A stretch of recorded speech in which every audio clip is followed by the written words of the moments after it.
Welcome back to बेतव Sheikh creation. आज हम डूबने वाले हैं जलपरियों की रहस्यमयी दुनिया में। क्या आपने कभी सोचा है कि वे कैसी दिखती हैं और उनका व्यवहार कैसा होता है? आइए इस जादुई संसार की खोज करें। और हाँ, चैनल को सब्सक्राइब करना न भूलें ताकि आप हमारी कोई भी अद्भुत कहानी मिस न करें। पानी की परियों का जादुई संसार। एक समय की बात है, एक प्राचीन और छिपे हुए सरोवर के चमचमाते पानी में जलपरियों का एक समुदाय बसा हुआ था। ये नाजुक प्राणी, जिन्हें नैयार्ड्स के नाम से जाना जाता था, सभी ताजे पानी के स्रोतों की रक्षक थी, चाहे वह छोटी धारा हो या बड़ा झील। जलपरियां अद्भुत रूप से सुंदर थी। उनके शरीर पतले और पारदर्शी थे, जो सूर्योदय के समय पानी की सतह की तरह चमकते थे।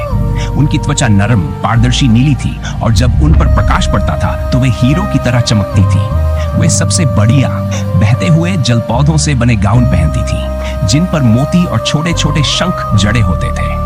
उनके लंबे बहते बाल झरनों की तरह लगते थे, जिनके रंग गहरे नेवी नीले से लेकर चमकते फिरोजी तक होते थे। प्रत्येक जलपरी की आंखें उस पानी की गहराई को दर्शाती थीं, जिसकी वे रक्षा करती थीं, कुछ गहरी और रहस्यमयी, तो कुछ उज्जवल और साफ। कहा जाता था कि इन आंखों में सदियों की बुद्धिमानी छिपी है और जो भी उनमें देखता था उसे शांति और सुकून का अनुभव होता था। उनके नाजुक रूप के बावजूद जलपरियां बेहद शक्तिशाली थीं। वे पानी के प्रवाह को नियंत्रित कर सकती थीं, कोमल वर्षा बुला सकती थीं और यहाँ तक कि उग्र तूफानों को भी शांत कर सकती थीं। वे अपने जल क्षेत्र में संतुलन बनाए रखने के लिए अपनी शक्तियों का उपयोग करती थी, ये सुनिश्चित करते हुए कि सभी प्राणी, सबसे छोटे मछली से लेकर सबसे बड़े उभयचर तक सामंजस्य में रहते थे। लेकिन जलपरियों के पास एक और अनोखी शक्ति थी। वे पानी के भीतर अदृश्य हो सकती थी। यह शक्ति उन्हें संभावित खतरों से बचाने और अपनी जादुई दुनिया को छुपाने में मदद करती थी।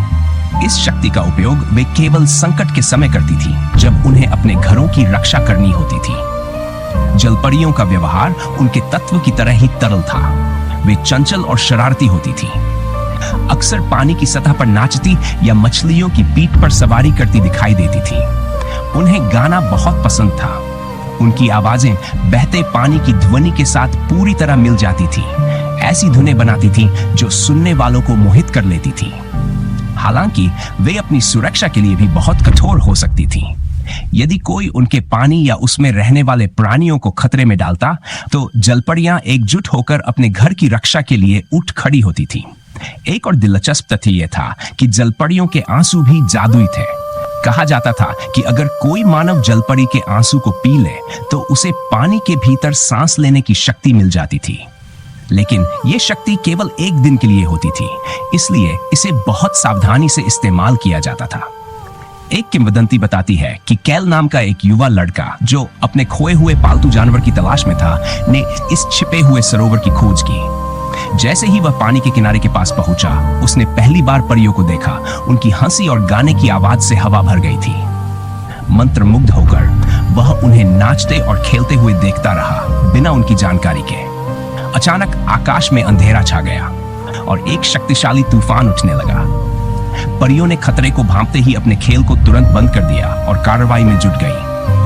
कैल ने आश्चर्यचकित होकर देखा कि कैसे उन्होंने एकजुट होकर तूफान को शांत किया और सरोवर की रक्षा की। जब तूफान थम गया, तो जलपरियों की सबसे बड़ी, एक शाही आकृति, जिसने आधी रात के झरने जैसे बाल रखे थे, उसके पास आई। तुमने हमें खुशी के समय और हमारे कर्तव्य के समय में देखा है, उसने कहा।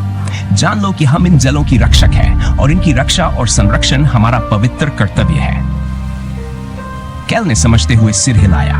उसने उनका रहस्य छुपाने और जलों की रक्षा करने का वादा किया। उस दिन से वह जलपरियों का सहयोगी बन गया, यह सुनिश्चित करते हुए कि सरोवर एक छिपा हुआ पवित्र स्थान बना रहे। और यह थी पानी की परियों की जादुई कहानी। उनकी सुंदरता, शक्ति और उनके जल युक्त घरों के प्रति उनकी निष्ठा वास्तव में प्रेरणादायक है। अगर आपको यह कहानी पसंद आई हो, तो कृपया बेतव शेख क्रिएशन को सब्सक्राइब करें और अधिक जादुई कहानियों के लिए जुड़े रहें। तब तक अपने चारों ओर की जादू पर विश्वास बनाए रखें।